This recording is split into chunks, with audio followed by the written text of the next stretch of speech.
Hey YouTube, XX the Panzer XX here, and you're watching the Gamer Review.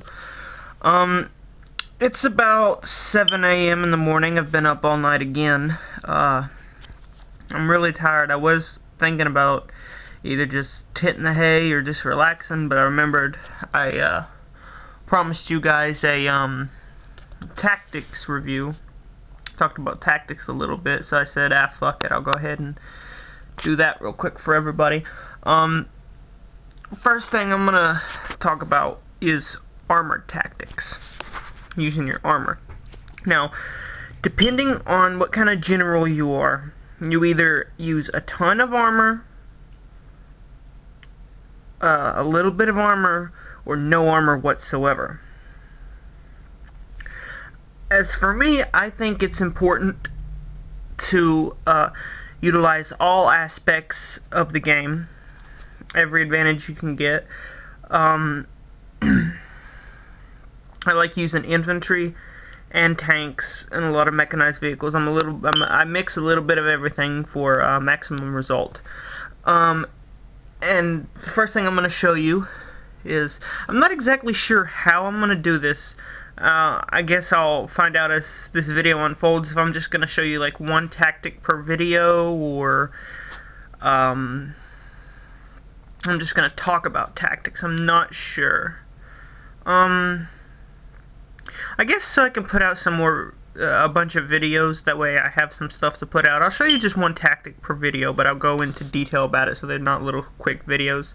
One of the main tactics I love to use when using a lot of armor is,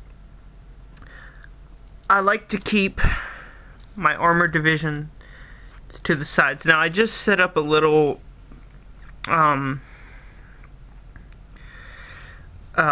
what's the word I'm looking for? This is just to show you what I'm talking about. I know some things are like lined up in forests and stuff. Just ignore that. This is just to show you what I'm talking about.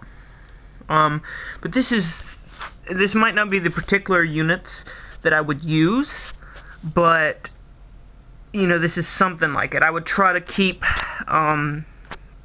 both sides very strong. Like, as you see over here, I have a Tiger 1 and a Marder 3. That's a heavy tank, and then I'm not sure if you would classify this as a medium tank destroyer or a light tank destroyer, because it has a pretty strong gun, but it's got very light armor. So I guess I would classify that as a light tank destroyer. Yeah, I think I would classify the Marder as a light tank destroyer, the Stug is medium, and then the Jagdpanther is heavy. At least that's just my definitions of it. It may be different for everybody else. And then over here I have two medium tanks and a heavy Jagdpanther, heavy tank destroyer. So it kind of balances out a little bit. And normally what I would do is I'll have the two armored forces to the side here, and then an infantry force with mechanized and sometimes a light armor support in the center. Now the point here is, with both of these hard flanks, you know, the tanks and stuff move up aggressive at first and then slow down that way. You know, they move up aggressive to capture the attention of the opponents. You know, like, oh crap, I got two flanks being hit hard by armor and they're coming at me hard. So they move up aggressive to capture the attention of my opponent, and they try to get their armor spread out. You know, they're like, crap, I got two flanks, I'll split this here. To keep their armor busy with my flanks. And then the reason they slow down is I don't want to keep my armored forces too far ahead of the main infantry attack, just in case something would go wrong or a little bit more support is needed. And in the center I'd have like maybe a medium infantry force. And the reason it's not a large infantry force is I want to reserve spaces and points for mechanized and light armor to support it. Because I would pick 10 infantry and a PZKPFW2 Alpha F over 15 infantry. Definitely. So, a medium infantry support with armor here. Now, with both of their armor suited out to the side, that means that you're going to have little resistance of armor where the middle attack's going to go.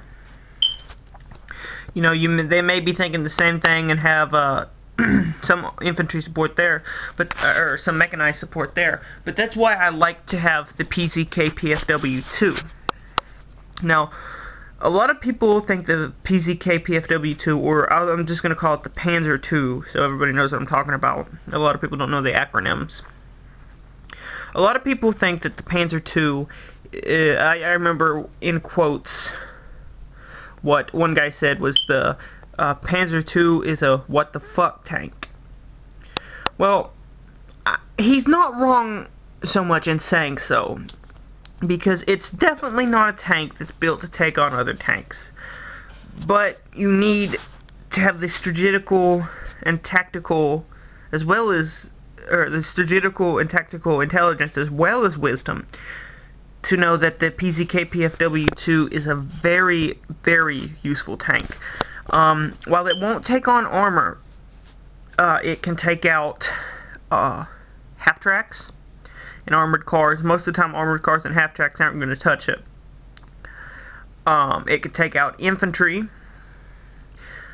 It won't stand up to most anti-tank guns or anything, but if it's a basic infantry force, you know, maybe supported by some half-tracks, an armored car here, and then MGs and infantry, Panzer II is the best choice you can go with. And I like to use my SDKZF. I'm not quite sure of the acronym. I'm tired right now. SDKFC. I think it's the SDKFC 231. If that acronym's not correct, I apologize. I'm tired. I like to use that to rather than moving up with my infantry, I like to have it strike and fade. And then once it's, you know, once the main infantry force has been engaged, then you know, keep it to engage the infantry. And an SDKZFW, I don't even know what the fuck I'm saying now. The half-track, the German half-track. I'm talking German half-track, German tactics here. The first one I said was the German armored car, and the second one is the half-track, because I cannot remember the fucking acronym for the life of me. SDKFC, that's it. The SDKFC 251 is the half-track. And this one, I love to keep with my infantry, because not only does it transport infantry, like a machine gun team or something, but it can also support it. Now, it's not going to stand up to anything like armor or anything, but that's why you keep the Panzer II there. I'm not exactly sure if this would be a pincer maneuver, because the basic strategy of it is, you know, with the German tanks being stronger and making them divide their forces, the general thinking is the German tanks are going to break through around the time that the infantry are heavily engaged in the objective, and then just kind of like a heart, you know, it's just like bam, bam, bam, and just engage the enemy on all sides, ultimately surrounding and crushing them. And that's one tactic I tend to go with a lot. Yeah, this took up 10 minutes. I think I'm just going to do one tactic at a time. But there's one tactic for you guys to think about. I've been talking with Arctic Spetsnaz and Axis Italian Axis about doing video battles. Maybe all of us can find a way to record the battles and maybe put them up. Or Arctic Spetsnaz was talking about doing a what did he say exactly? Like commentary, I think. So we might be able to figure out a way to do that. No promises, though. I hope we can bring you good stuff like that. I really hope we can. And you know, we'll just have to see. And like always, I'm XX the Panzer XX, and you're watching the Gamer Review. So until next time, XX Panzer XX, out.